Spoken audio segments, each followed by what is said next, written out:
friends, welcome to my channel গপ্পদিদি সুস্মিতার সাথে। January, Happy New Year to all of my viewers, যারা যারা আমার দর্শক তাদের সবাইকে হ্যাপি নিউ ইয়ার 2026 জানিয়ে আজকে শুরু করছি। আজকে যেটা বলেছিলাম যে January will be the month of Bengali narration of stories from Agatha Christie। আজকে যে গল্পটা নিয়ে শুরু করব আমি, এটা ধারাবাহিকভাবে চলবে। সেটা হচ্ছে খুব ফেমাস গল্প, the mouse trap. The mouse trap হচ্ছে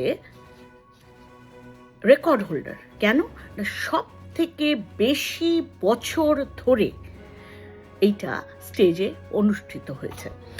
1952 থেকে লন্ডনের ওয়েস্ট এন্ডে সেটা স্টার্ট হয় এবং কন্টিনিউয়াসলি সেই জার্নি চলেছে নাটকের আপ টু 16 মার্চ 2020। কোভিডের জন্য টেম্পোরারি ওটা বন্ধ হয়ে যায়, তারপর আবার কিন্তু 17 মে 2021 থেকে সেটা কিন্তু আবার শুরু হয়। অলরেডি এখানে 30,000 নাইট এই গল্পটার নাটকের হয়ে গিয়েছে মঞ্চস্থ। টিল 19 মার্চ 2025 পর্যন্ত তোমাদের যে স্ট্যাটিস্টিক্সটা আমি দিলাম, সুতরাং বুঝতেই পারছো it is a very very very well known murder mystery Agatha Christie. আর আরেকটা জিনিস যেটা ওনারা রিকোয়েস্ট করতেন যে নাটকের শেষে প্লিজ প্লিজ শেষ ক্লাইম্যাক্সটা কিন্তু কাউকে ডিসক্লোজ করবেন না, এবং সবাই কিন্তু সেটা রাখতো। সুতরাং তোমরা বুঝতেই পারছো it is something very very very important and interesting এই গল্পটা। সুতরাং আমি তোমাদের ধারাবাহিকভাবে এই দ্য মাউস ট্র্যাপের বাংলা এডিশনটা তোমাদের শোনাতে থাকবো, তোমরা শুনতে থাকো। আশা করি তোমাদের খুব ভালো লাগবে। শুরু করি আগাথা ক্রিস্টির দ্য মাউস ট্র্যাপ। হিমেল হাওয়া দেহের হাড় কাঁপিয়ে দিচ্ছে। চারিদিকে তখন নেমে এসেছে সন্ধ্যার আধার। আকাশের বুকে তখন ভেসে বেড়াচ্ছে পেঁজা পেঁজা বরফ। তার ফলে চারিদিকে অন্ধকার ঘন হয়ে উঠেছে। এবার দেখা গেল তার মাঝে একটা কালো ওভারকোট পরা মানুষটিকে। মাফলারটা গলার উপর দিয়ে থুতনির এক অংশ ঢাকা দেয়া, চোখের কোণ পর্যন্ত টানা কালো টুপি। কার্লভার স্ট্রিট ধরে পায়ে পায়ে এগিয়ে লোকটা 74 নাম্বার বাড়ির সামনে এসে থামল। বন্ধ দরজা সংলগ্ন কলিং বেলের লাল বোতামটি হাত টিপে টিং টং তার শব্দ বাতাসে শোনা গেল। কান পেতে শোনা গেল সে আওয়াজ। শ্রীমতী ক্যাসির দুহাতে তখন কাজে জোড়া, অথচ বেলের শব্দ এসেছে, এক্ষুনি গিয়ে দরজা খুলতে হবে। ক্যাসি আপন মনে গজগজ করতে বলতে থাকে, জাহান নামে যাক ঘন্টি, সারা জীবনটা আমাদের জ্বালিয়ে পুড়িয়ে মারলো। এবার দরজা খুলে বাইরে উঁকি মারলো ক্যাসি। দরজা খুলতেই শোনা গেল খসখসে একটা মৃদু কণ্ঠস্বর। নিকষ অন্ধকারের মধ্যে লোকটি যেন পটে আঁকা একটা ছবি। Mrs Leyen? ক্যাসি কাটছাট উত্তর দিল, 3 তলায় পাবেন। তার মানে মনের ঝাল এখনো মেটেনি। সে আবার বলল, এই যে সোজা সিঁড়ি, আপনার আসার কথা ছিল কি? কোনো কথা না বলে আগন্তুক শুধু ঘাড় ঘোরালো একবার ডাইনে একবার বাঁয়ে। ক্যাসি আবার বলল, তাহলে ওই সিঁড়ি বেয়ে উপরে চলে যান শীঘ্রই, দরজায় নক করলেই সাড়া পাবেন। মলিন কার্পেট পাতা সিঁড়ি বেয়ে অপরিচিত আগন্তুক যখন উপরে উঠে গেল, তখন পিছন থেকে তার দিকে তাকিয়েছিল ক্যাসি।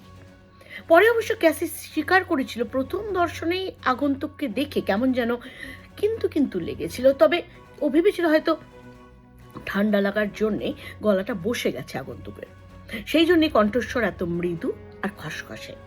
তাছাড়া আবহাওয়া এমন ছিল যাতে এই ধরনের ঠান্ডা লাগা কোনো মতেই বিচিত্র নয়। সিঁড়ির বাঁক নেবার সঙ্গে সঙ্গে কিন্তু নরম সুরে শীষ দিতে শুরু করলো আগন্তুক। অনেক দিনের পুরনো ছেলে ফোলানো ছড়ার সুরেই ধ্বনিত হলো তার শীষ। 3টে ইঁদুর অন্ধ, ডাহা 3টে ইঁদুর অন্ধ। মলি ডেভিস গেটের সামনে দাঁড়িয়ে নতুন লাগানো ঝকমকে সাইনবোর্ডটার দিকে চোখ তুলে তাকালো। মক্সওয়েল ম্যানের ইন বা অতিথিশালা। মলি প্রসন্ন খুশি খুশি ভাবে ভঙ্গিতে মাথা দাঁড়ালো। ও, এতক্ষণে একটা পেশাদারি ভাব ফুটে উঠলো, সকলেই স্বীকার করবে সে কথা। তবে অতিথি শব্দের ওই মাঝের অক্ষরটা একটু বেশি বড় হয়ে গেছে। যাই হোক, ম্যানারের শেষ অংশটুকু কেন যেন ঘেঁষাঘুষি। যাই হোক, মোটের ওপর বোঝা যাচ্ছে সাইনবোর্ডটা। জিল সত্যি বেশ ভালো কাজ করেছে। ব্যাপারটা, জিল বেশ চালাক চতুর এই ব্যাপারে। আর তাছাড়া কত রকম কাজই যে করতে পারে জিল। প্রতিদিনই মলি যেন নতুন নতুন করে আবিষ্কার করছে তার এই স্বামী জিলকে। সত্যি তার পতিদেবতাটির অসংখ্য গুণের আধার। আর নিজ সম্বন্ধে সে এত কম কথা বলে জিল, যে তার প্রতিটি গুণ ও নিদর্শনগুলোকে খুঁজে খুঁজে ওই মলিকেই বার করতে হয়। নৌবাহিনীর লোকেরা খুবই কাজের, অন্তত স্বামী হিসেবে, এমন একটা প্রবাদ সে শুনে আসছে বহুদিন ধরে। এখন সেই কথাটা হৃদয় দিয়ে উপলব্ধি করলো। অবশ্য তারা যে নতুন ঝুঁকি নিতে চলেছে তাতে জিলের মতন একজন সর্বগুণ সম্পন্ন লোকের একান্ত প্রয়োজন। কারণ হোটেল চালাবার ব্যাপারে অভিজ্ঞতা জিল আর তার মধ্যে কিন্তু নেই একবারে। এই বিষয়ে তারা একদমই অজ্ঞ, প্রথম স্টার্ট করছে হোটেল। তবে এর মধ্যে এক ধরনের বেশ মজার চ্যালেঞ্জও আছে, এবং বর্তমানে গৃহ সমস্যা সমাধানেরও একটা ভূমিকা রয়েছে। কিছু টাকা তো আসবে। মলির মাথায় প্রথম এই অভিনব পরিকল্পনাটা আসে বেমক্কা একদিন, যখন তার 80 বৃদ্ধা পিসি ক্যাথরিন মারা গেলেন এবং পিসির অ্যাটর্নি তাকে খবর পাঠালেন যে বৃদ্ধা তার আদুরে ভাইজিকে তার প্রাসাদের মতো এই বিশাল মক্সওয়েল ম্যানরটা দিয়ে গেছেন। তখন স্বাভাবিকভাবেই এই দম্পতি ভেবেছিল সেটাকে বিক্রি করে দেবে। ঠাট্টার সুরে তখন জিল বলেছিল, ও, সে এক বিরাট প্রাসাদ বললেই চলে। সাবেকি আমলের আসবাবপত্র সেখানে ঠাসা, তারপর বাড়ির চারদিকে কি বিরাট বাগান। তবে সে বাগানের যা হাল হয়েছে এখন তা চোখে দেখা যায় না। আগাছায় চারদিকে ভর্তি, কারণ মালি পাওয়া যায়নি। গত যুদ্ধের পর থেকে অবশিষ্ট আছে শুধু একজন মাত্র বুড়ো মালি। তার একার পক্ষে ওই অত বড় বাগান নজর দেওয়া দুষ্কর। সেই জন্যই দুজনের সংসারে ব্যবহারের উপযোগী সামান্য কিছু হালকা ধাঁচে আসবাবপত্র সরিয়ে রেখে পুরো বাড়িটাই তারা বিক্রি করে দিতে মনস্থ করল। সেই টাকা থেকে অনায়াসে একটা ছোটখাটো ফ্ল্যাট কিনে তারা উঠে যেতে পারবে। কিন্তু অসুবিধা দেখা গেল দুটো। ফার্স্টলি, বাজারে তাদের মনোমতো কোনো ছোট ফ্ল্যাট বাড়ি তারা কিছুতেই খুঁজে পেল না। আর দ্বিতীয়ত, বুড়ি পিসি ভিক্টোরিয়ান যুগের আসবাবপত্রগুলো সমস্ত এত বেশি ভারী আর জবরজং, তাদের নাড়াচাড়া করা দুঃসাধ্য ব্যাপার। তারপর সন্দেহ আছে সেগুলো লোকের আবার কিনবে কিনা। মলি বলল, তাহলে কি করা যায় বলো তো? সে বলল, আমার মনে হয় আসবাবপত্র যেখানে যা আছে সে সমেত পুরো বাড়িটাই চলে বিক্রি করে দিই, এতে খদ্দেরের অভাব হবে না। সলিসিটর তাদের এই বিষয়ে ভরসা দিয়েছিলেন। সবকিছুই আজকালকার দিনে বিক্রি হয়ে যায়, এমনকি হোটেল বা অতিথিশালার জন্য কেউ হয়তো এই বাড়িটা কিনে নেবে। তখন ফার্নিচারগুলোও দরকার হবে। তার উপর সরিয়া মিস মরি যুদ্ধের আগে বিস্তারিতভাবে বাড়িটা একদম সুন্দরভাবে মেরামত করে দিয়েছেন। তিনি আধুনিক সুখ স্বাচ্ছন্দ্যের নানা রকম ব্যবস্থাও করে গেছিলেন। সমস্ত বাড়িটা এখন খুব ভালো অবস্থাতেই আছে। তারপরেই এটা শুনেই মলির মাথায় মতলবটা খেলে গেল। সে বলল, ঝিল, কাউকে বিক্রি না করে আমরা নিজেরাই তো একটা হোটেল তৈরি করতে পারি। ঝিল প্রথমে উড়িয়ে দিয়েছিল মলির এই আশারে ধারানো। মলি কিন্তু নাছোড়বান্দা। কেন প্রথম আমরা না হয় 2-4 অতিথি নিয়ে দেখবো? একেবারে গোড়াতেই বেশি বাড়াবাড়ি করার তো দরকার নেই। বাড়িতে এমনিতেই তো বেশ ঝকঝকে তকতকে। প্রত্যেকটা শয়নকক্ষে ঠান্ডা গরম 2 রকম জলের ব্যবস্থা আছে। তারপর বড় বড় ফায়ার প্লেস রয়েছে। তাছাড়া রান্নাঘরে গ্যাসের ব্যবস্থা রয়েছে। বাগানের একপাশে হাঁস মুরগিও পুষতে পারি। বাগানটায় নানা রকম তরিতরকারিও লাগানো যায়। আরে, এত সব ঝুঁকি সামলাটা পেকে চাকর বাকর যে কি দুঃসাধ্য ব্যাপার সেটা তুমি জানোই মলি। হ্যাঁ ঝিল, আমি সেটা জানি। কাজ আমাদের কিছু করতে হবে বটে, কিন্তু আমরা নিজেরাই যদি বাড়ি কিনে বাস করি সেখানে তো সে একই কাজের লোকের সমস্যা এসে পড়বে, ও সেই ক্ষেত্রে কাজের চাপ একটু বাড়বে। সেটার এমন কি, টাকাটা তো রোজগার হবে। ব্যবসাটা পুরো দমে চালু হওয়ার পর ওই ঝিয়ে দাসে নিশ্চয়ই পেয়ে যাব। তার উপর মনে করো, আমরা যদি প্রথমেই 5 অতিথিকে নিয়েও হোটেলটা চালু করি আর তাদের প্রত্যেকের কাছ থেকে সপ্তাহে 7 গিনি করে পাই, মাঝপথে মাথা কথা থামিয়ে মলি চিন্তা করতে শুরু করে। তাছাড়া একটা কথা, মলি আবার বোঝাতে চেষ্টা করে জিলকে, বাড়িটাতে তো আমাদের থাকবে, আসবাবপত্রে সুসজ্জিত এমন একটা বাড়ি থাকাও কি কম কথা?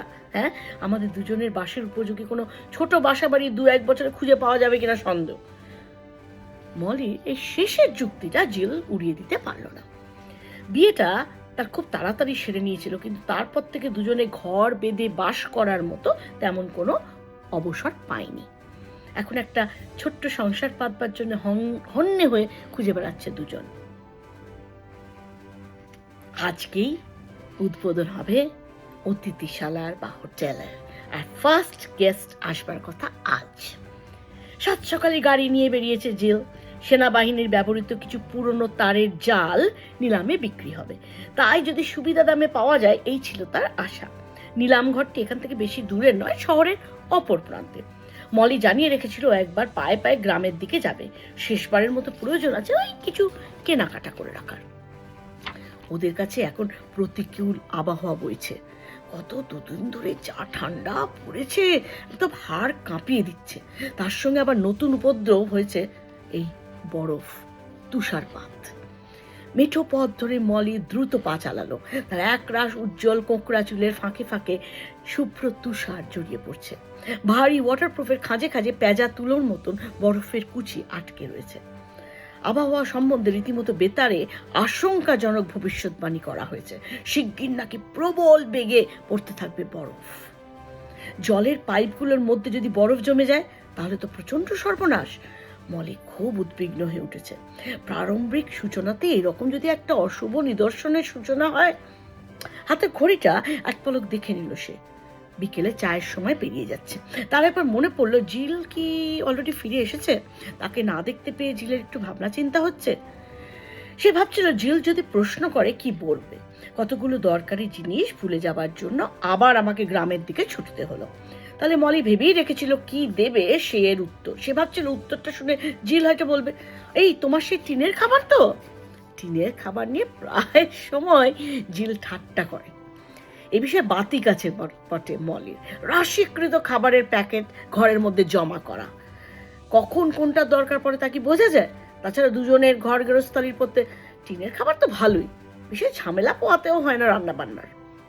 মলি এবং অপ্রসন্ন অবস্থায় আকাশের দিকে তাকালো। সত্যি আকাশটার অবস্থা কিন্তু দেখে খুব একটা ভালো লাগছে না। যাই হোক, বাড়িতে এসে দেখলো তখনও জিল এসে পৌঁছয়নি। আগের মতো ঘর ফাঁকা। রান্নাঘরে গিয়ে ঢুকলো মলি। যদিও করবার কিছুই ছিল না, তবু বাসনগুলোকে একবার নেড়ে চেড়ে গুছিয়ে রেখে দিল। তারপর উঠে গেল চওড়া সিঁড়ি বেয়ে। সমস্ত শোবার ঘরগুলোকে একবার দেখে নিল, কারণ সেগুলো নিখুঁতভাবে সাজানো গোজানো আছে কিনা। দক্ষিণের দিকের বড় ঘরটা মিসেস বয়েলের জন্য নির্দিষ্ট আছে। ঘরের মধ্যে একটা পালঙ্ক আছে মেহগনি খাটের। পালঙ্কের চার কোণে মশারি টাঙাবার জন্য পুরো ছাতা লাগানো। আকাশি রঙের বাহারি কাগজে মোড়া ঘরটায় মেজর ম্যাটক্যাফ থাকবেন বলেছেন। পশ্চিম দিকের বড় খোলামেলা ঘরটা হলো মিস্টার রেইনার। সমস্ত ঘরগুলোই কিন্তু খুব ছিমছাম এবং পরিপাটিভাবে সাজানো। তারপর বৃদ্ধা ক্যাথরিনের যে এত লিনেনের স্টক ছিল তার জন্য কৃতজ্ঞ থাকবে মলি। এখন সেগুলো দারুণ কাজে লাগছে। হাত দিয়ে বিছানার চাদরটা মলি ঝেড়ে দেয়। তারপর আবার সিঁড়ি বেয়ে নিচে নেমে আসে। ইতিমধ্যে অন্ধকার নেমে এসেছে। বাড়িটা যেন তার কাছে খুব ফাঁকা ফাঁকা লাগছে। খুব বেশি নির্জন ঘরটা। এখান থেকে নিকটবর্তী গ্রামের দূরত্ব এই 2 মাইল মতন। শহরে যেতে গেলেও ওই 2 মাইলই পেরিয়ে যেতে হবে। অর্থাৎ 2 মাইলের মধ্যে কোনো লোকালয়ের চিহ্ন মাত্র নেই। এর আগেও সেই বাড়িটার মধ্যে অনেকবার একা একা কাটিয়েছে, কিন্তু আজকের যেন এই নির্জনতাটা বড় অস্বস্তিকর মনে হচ্ছে। কাঁচের জানলার উপর বরফ এসে পড়ায় এক ধরনের মৃদু খস খস শব্দ হচ্ছে। এক নাগারে কেউ যেন ফিস ফিস করে কথা বলছে। অস্বস্তিতে মলি কেঁপে ওঠে। যদি জিল কোনো কারণে পৌঁছতে না পারে, এই ভয়ে তার মনের কোণে উকির দিচ্ছে। সে ভাবতে থাকে তুষারপাতের ফলে রাস্তা দিয়ে গাড়ি চালানো অসম্ভব যদি হয়ে দাঁড়ায়, যদি সত্যি তাকে নির্জন বাড়িতে একা থাকতে হয়। হে ঈশ্বর, হে ঈশ্বর, এরকম যেন না হয়। তাকে এখানে বন্দি হয়ে থাকতে হবে, তার কোনো অনিশ্চয়তা আছে। একদিনের মধ্যে যে রাস্তাঘাট পরিষ্কার হবে তারও তো আস্থা সে রাখতে পারছে না। মলি একবার রান্নাঘরটার দিকে এবার চোখ বোলালো। আকারে প্রকারে বেশ বড় ঘরটা, বিরাট চেয়ার। একজন পাচক না হলে এই ঘর মানায় না। শক্ত কেকের সঙ্গে দুধবিহীন কালো চা পান করতে করতে মনে এই কথাটাই ভাবছিল সে। আর পাচকের একজন সাহায্যকারীও তার, সে আবার একজন বয়স্কা, সেই সঙ্গে একজন চিপচিপে চেহারার তরুণী ঝিও চাই। তাছাড়া রান্নাঘর পরিষ্কারের জন্য আরও একজন ঝিয়ের প্রয়োজন, যে বাবুদের খাওয়া দাওয়ার সময় দূরে দাঁড়িয়ে ভয়ের চোখে লক্ষ্য করবে সবকিছু। কিন্তু এখন মলি সম্পূর্ণ একা, এবং তাকে যে ভূমিকায় অবতীর্ণ হতে হচ্ছে সেটাও তার কাছে সম্পূর্ণ অপরিচিত, নতুন। এই মুহূর্তে তার সমস্ত জীবনটাই ঠেকছে অস্বাভাবিক ও অবাস্তব। এমনকি জিলও এখন যেন স্বাভাবিক নয়। মলি যেন শুধু একটা নির্দিষ্ট ভূমিকায় অভিনয় করে যাচ্ছে। নিছকই অভিনয়। আরে, জানলার ওপাশে কার যেন কালো ছায়া পড়ল। মলি চমকে লাফিয়ে উঠল। তুষারের উপর একজন অপরিচিত আগন্তুক দ্রুত পায়ে এগিয়ে আসছে। সদর দরজায় মলি শুনতে পেল কে যেন ঠক ঠক শব্দ করছে। অপরিচিত আগন্তুক এখন উন্মুক্ত দরজার সামনে দাঁড়িয়ে বর্ষাতির উপর থেকে হিমের কুচিগুলো ঝেড়ে ফেলছে। তারপর সে বাড়ির মধ্যে বেশ ধীরে সুস্থে ঢুকে পড়ল। আজ এই পর্যন্ত। আবার সেকেন্ড পার্ট আসছে।